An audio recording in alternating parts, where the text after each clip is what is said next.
Welcome, Ram, to another episode for our NSW ITS podcast. How did you feel about the first podcast? Thank you. Yeah, can't believe we started the second one already, which is good news. It was a different experience, of course. We are making a move in some areas and also, coming out of our shells and talking about things. I think the important thing is that, okay, we were thinking, what are the ways we can get the news out to the people? There are a lot of businesses, different types of businesses looking for services. They don't know what to get, where to get, what items to look for, etc. I hope our this podcast series helps people to know Definitely it some will. information. Definitely it will. And also we will try to provide some useful information as well. I think stay with us. Of course, we will try to get better at it and try to bring more meaningful information to the businesses that they can actually use it. So we'll see how we go. That's what we are here for. Trying to educate people on things that they are not aware of. Yeah, exactly. Right? They might be aware of, but they don't know how to implement, how to work on it. How it can be beneficial for their businesses. Of course. There's always lots of questions, right? They will have, even though they know something, they came across something, they have read about something, but they don't know it's applicable to them, whether they needed them, because they always think that, okay, whatever their line of business or their specialty, whatever they are doing, that is what is important. They think the rest everything is optional, but until it becomes mandatory, so our role is to help them to bridge the gap, information gap, and also educate them. So let's continue to do that. Let's see. Definitely. Okay, now moving on to our next segment.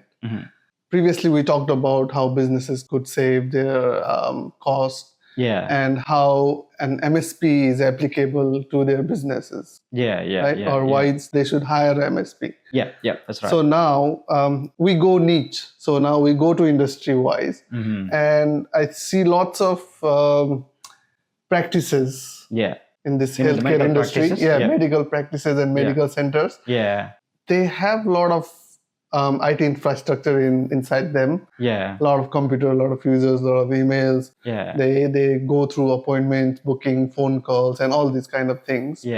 How an MSP can help them? So look, I think wherever there is a computer, there you need an IT services, IT supports and services, right? Similarly, medical practices do need an IT support team. Most likely in Australia, I don't think there are many medical centers who can have their own IT team to operate that. I think it's not financially viable option for them. So in some way or the other, they need to get some support or services.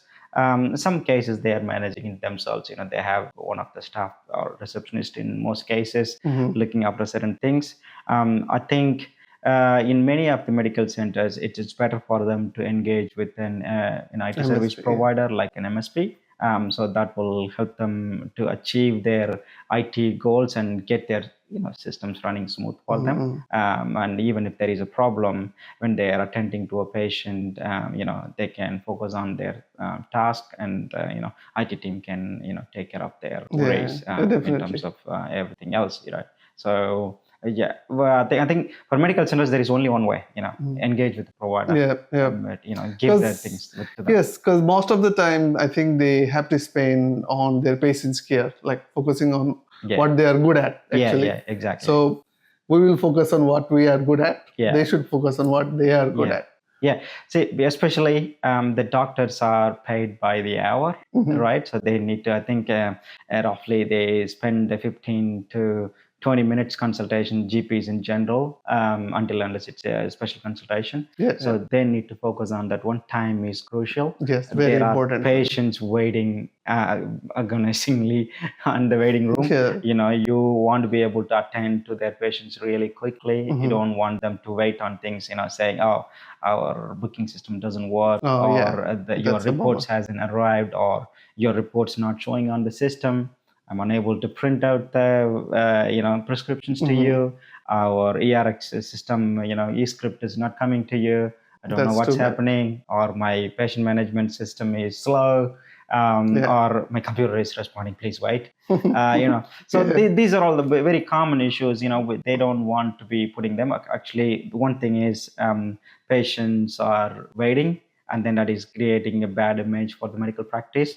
Secondly, even though the doctors and the nurses, everybody is trying to do their job well, these kind of bad taste, can leave patients, thinking that they are not getting a good care from the medical center. So it is very crucial. The tech side of a thing is smooth for a medical center, so they can focus on other things, like the hygiene and the environment they are in, and also being able to quickly attend to the patients.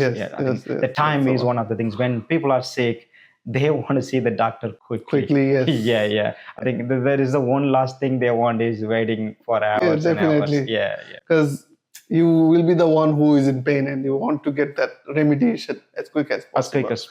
They want to see the doctor immediately. They want to let out what's going on there. So the IT must be dealt with properly with the proper provider. So I don't see any other option for medical centers. And it should be the IT should be smooth and up to date. Yeah, exactly. That they need to do that. So medical centers, listen. Even though your receptionist is doing the job, etc., I think when there is a crisis, they will shiver. They will not be able to attend to the things, and the doctors may need to come out of their rooms and what is going on and all that. You won't be able to. It's better to be prepared and then have your systems up to date, and checking with the provider to make sure that you are having the best internet connection, best telephony service, and the email systems, and your patient management system such as best practice, and everything else that goes with that one must be done properly.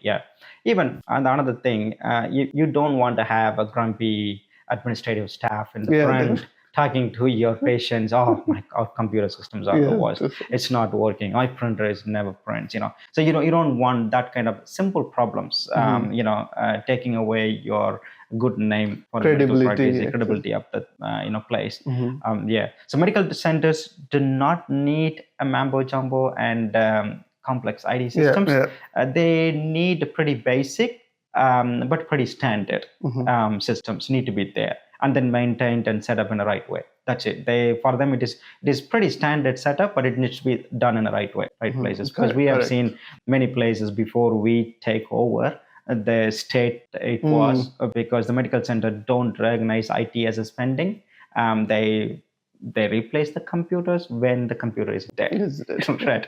Or they replace something when they can no longer operate. There is no preventive care. There is looking at the upgrades. Okay, this needs to be done and things like that. So very outdated. Very outdated. And even though at first when we went there, we introduced those information and hey, we need to install this, we need to that. At first, it looked like for them as an unnecessary expense for them. But on the long run, when they're operating, they're like, we can see that they're very happy. Oh, yeah, we did that one. And it is great. And it is going really well. And they also feel proud about their medical practice and the staff who work in there. Everybody, is happy that they got a good systems in front of them, which is actually they'll be quick and efficient. So quick and efficient. And think about the staff. They are the one there all the time, sitting in front of you and dealing with your patients and the bookings, the phone calls and all those things. Exactly.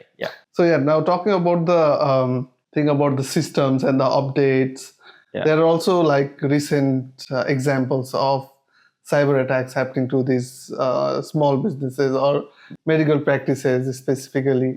Right. So the most important thing is the data of the patient. So what do you think about it and how we can help them? I think medical centers need to focus or at least acknowledge the problems of cybersecurity and IT outages as an issue. And so we've seen on the TV news and everything about the Queensland hospital kept ransom for the patient management system cannot be operated. Nobody can log onto the systems and things like that.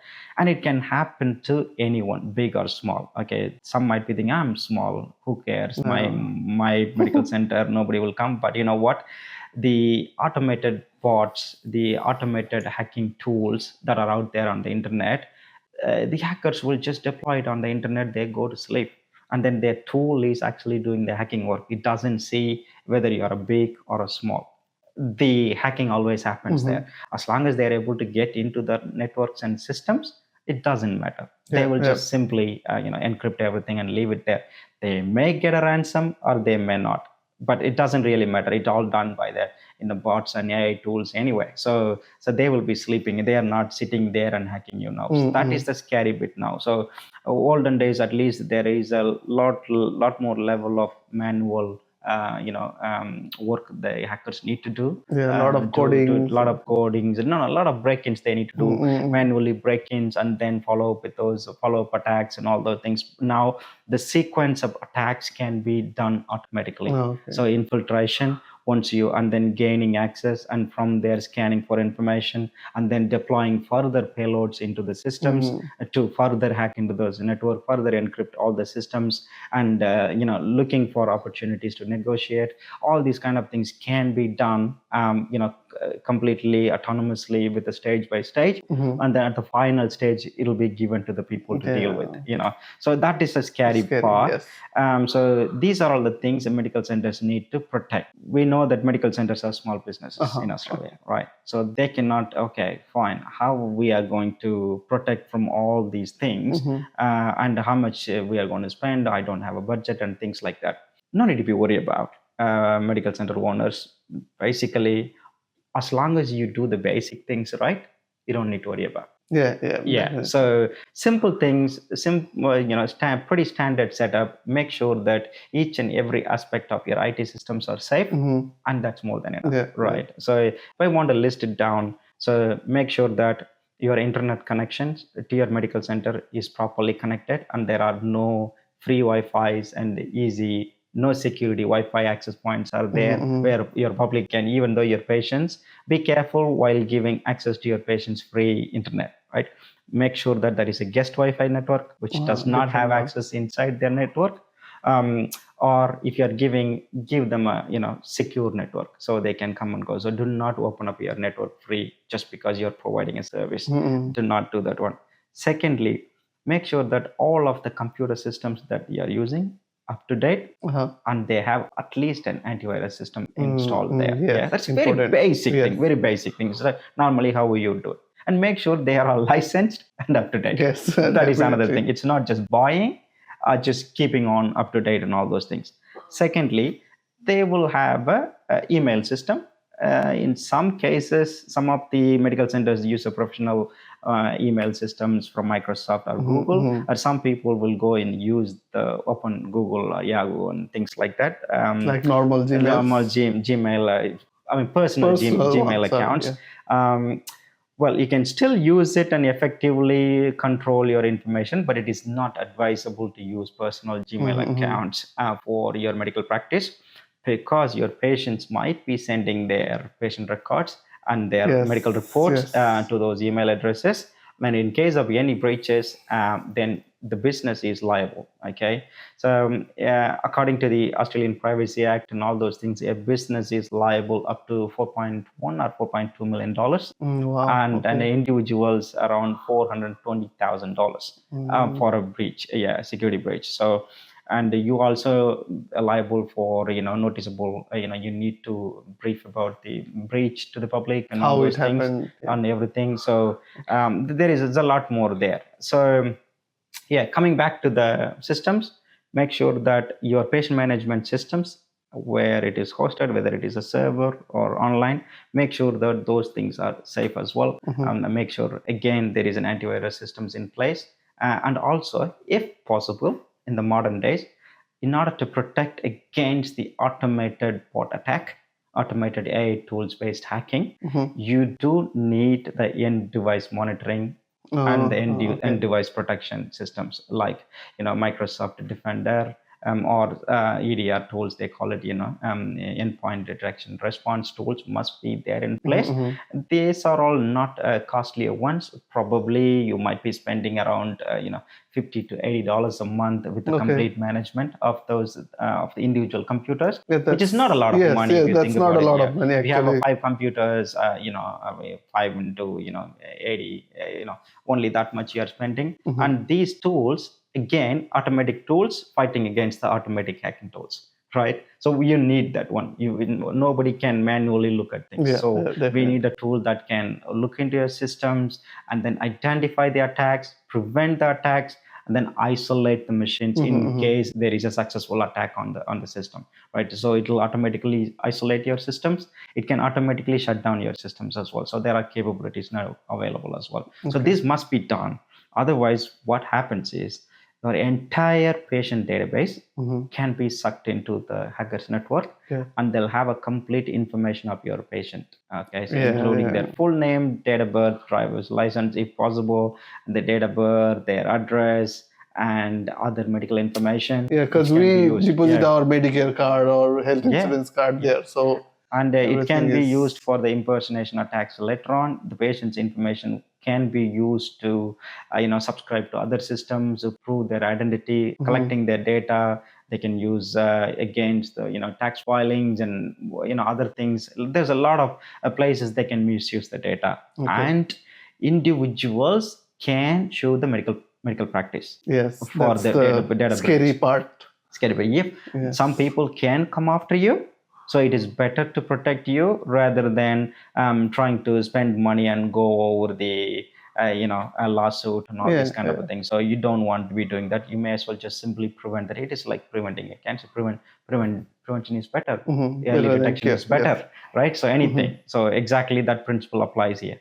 Okay. Yeah. Okay. So in this cyber security realm, so I heard there is some plans like on how you can react or how you can act after a certain threat is or certain attack is already happening in your system. So I think we call it as a business continuity and disaster recovery plan. Business continuity and disaster BCP plan, and then also it is a incident response plan. We call it in the security space, and so that needs to be done as well. The very first thing the medical practices need to do is first recognizing data security for the practice. Step one, they need to understand that one. Secondly, having some policies around security. They need to recognize that one and implement the security policy. Okay, this is our policy. This is how we are going to be saving and protecting our patient data and other information. And this is what we are going to do. Thirdly, what they need to do is they actually implement some methods to protect the data, not only saying and then having a rule, having a policy, but also implementing certain methods such as data protection method, data backup methods. Storing the data remotely is also very vital. They cannot just do the backup locally. They must have employ some sort of a cloud backup strategies, because nowadays the remote backups, people used to take it to their home data. I think nowadays it's practically not possible. It's better to engage in a cloud backup strategies with the ransomware protection implemented on that one, so that the data on the cloud cannot be encrypted. And there must be a method to detect the ransomware attacks as well. As soon as your files are getting encrypted or something, the tool must be able to detect that one. Hey, some attack is going on. I need to prevent that one, right? So this must be implemented. Finally, you should have an incident response plan. The incident response plan will say, in case even after all that, or just I had a policy or something, this still happened, you need to have a plan. Okay, how do I respond to that? In case of this security incident happened, what do I do? How do I restore my data? Is there a way to restore it, first of all? And then what are the next steps? Whom should I inform next? Should I do a publicly announce that we have been breached? Or what are the things we need to do? Do we need to make even a police complaint? Is there a police complaint involved there? Or what other things need to be done, etc.? If you have a cyber insurance, how to notify the cyber insurance about that one, and preparing yourself for any potential lawsuit. Somebody might be coming against you as well. So all those things need to be prepared there in the incident response plan. And of course, finding the root cause analysis, how to prevent that further in the future. So that needs to be in place as well. So these are all just getting prepared, a simple preparedness, and then having some level of incident management system will help you actually. It doesn't have to be so big, but at least at a smallest level, you should have all these steps in place. Okay. Yeah, it's pretty technical. There are lots of technical terms in there. And I think medical practices would be like, what's he saying? So it sounds pretty difficult, right? But that's why you need an MSP. You should leave your IT systems. You should always look for an MSP to leave those IT systems to them so that they can absolutely say, hey, being medical centers, you are going to outsource to an IT MSP, right? And you may as well look for a team that can provide your holistic service. Yes, holistic service. That is very important because you're being small. You don't want to be dealing with multiple people, right? So you internet and a telephony and the email provider and computer supplier, software supplier. You don't have that much of time to deal with many people. So instead, give it to a team that can manage the whole thing under one roof so that they understand your ecosystem better. So they know where the loopholes are, how the internet is coming to your medical center, to how it leaves out of your network. Okay, what transaction happens in between. So they should know the entire view. So they can protect it best at entry level. Okay, a firewall is needed, an intrusion prevention system is needed, email protection is needed, email backup is needed, server backup is needed, server security is needed. So all these things, the IT security can implement it for you. All you need to do is simply give that what is that, and then ask them for the report, ask them for an executive summary of things, what's happening there, and make sure that from the MSP you have all those policy documents ready for you, operational documents, and then incident management plan. All those documentations, everything, have it ready. So it can also help you with your accreditation and also any sort of assessments that are coming to your practice. So it can use that again. So I think those are pretty important information that we are providing to you, the medical center. Yeah, absolutely. We have helped many medical practices in this aspect, so including their accreditation works, and then there are certain questions those auditors come and ask for us, and then we were able to supply them with those required documentations, everything, and they're pretty happy with that. They got it and they got approval. Yeah, that will keep them compliant. Yeah, exactly. So they don't need to worry about that. One less to worry about. I think it's not in their shoulder. So IT issues, compliance side, everything else is taken care of for you. So, you just do what your medical practice thinks. What your expertise is. Yeah, exactly. Right? So, I think there are a couple of ways the medical center operates. Some places, the doctors own and operate the medical center. In some places, there are management, like a team operating the medical center. This message is for both of you. So even the person who is managing and operating the medical center, as well as to the doctors who are saying that, or even if there is a receptionist or the administrative staff looking at that one, please refer this to your doctors and the managers so they can actually get to it. So these are very important as well. So one last question: if I have to take service from an MSP, me as a medical practice center or owner. So if I have to take service from you guys, what would be the standard things that I would be looking on?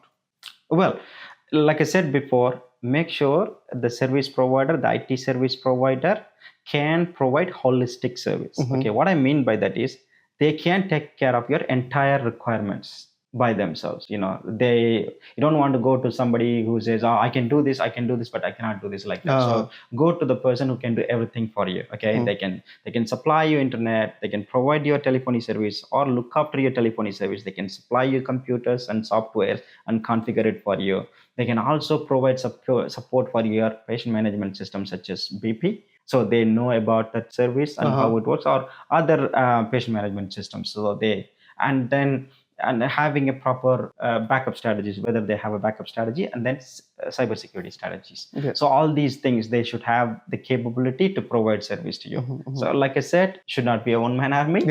So must be a team who specializes in multiple telecommunication one side, IT and support one side, and then cybersecurity on one side. And if there is any other service, such as on top of everything, you also need to get your patients and everything. Like if there is anything a little bit to do with your marketing side of a thing, Google side of a things, being able to put you on the map. Yeah, definitely. That is a plus. Yeah. Google My Business is very important as well. Yeah, exactly. Everyone is now searching. Everyone is in their phone and searching. So they see the reviews, they see their Google, check on Google Maps, they go to Apple Maps, everywhere. So it's better to have everything in one place. Yeah, exactly. Yeah. Another thing you can choose on the phone system for medical centers, right? Okay. So if you are many places, we know that they are still on older systems, PBX systems. So now we can actually move on to the cloud telephony, which actually enables you guys more than in one ways.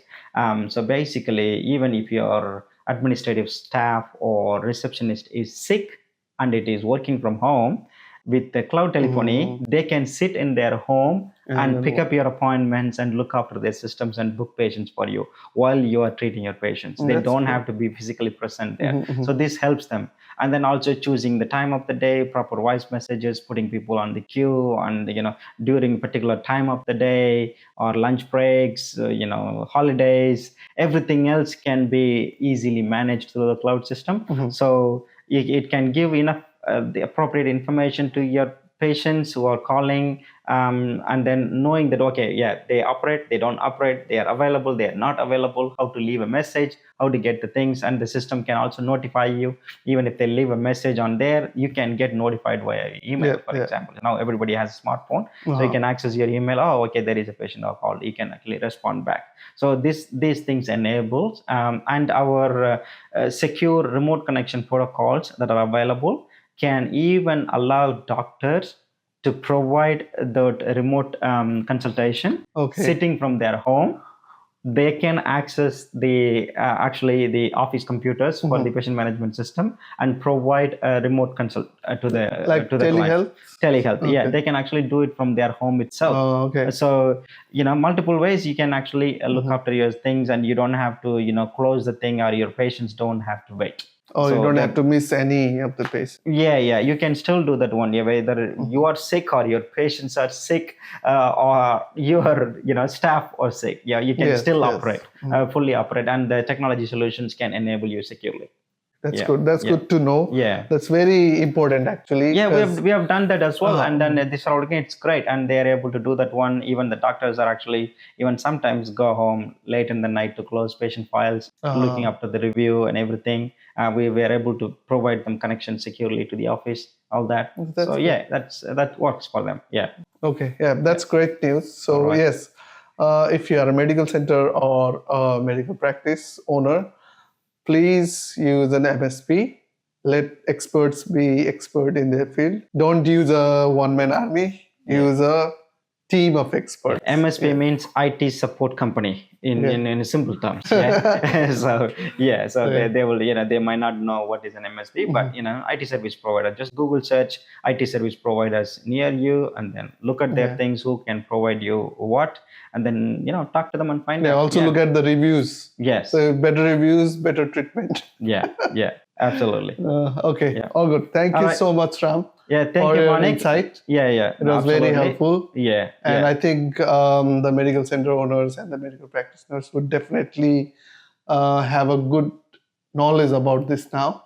Absolutely. And we are happy to help as well. So even during the consult, if you have any other questions and everything, our team can assist as well. Our sales teams are highly capable of understanding your requirements. They have done many such setups, and they can still understand whatever the level of request you got. And no need to worry about we are a big practice or small practice. So we are supplying on those things, especially when you are close proximity to our place. We don't mind helping you at all. It would be much easier. Thank you. Okay. All right. Thanks, Ram.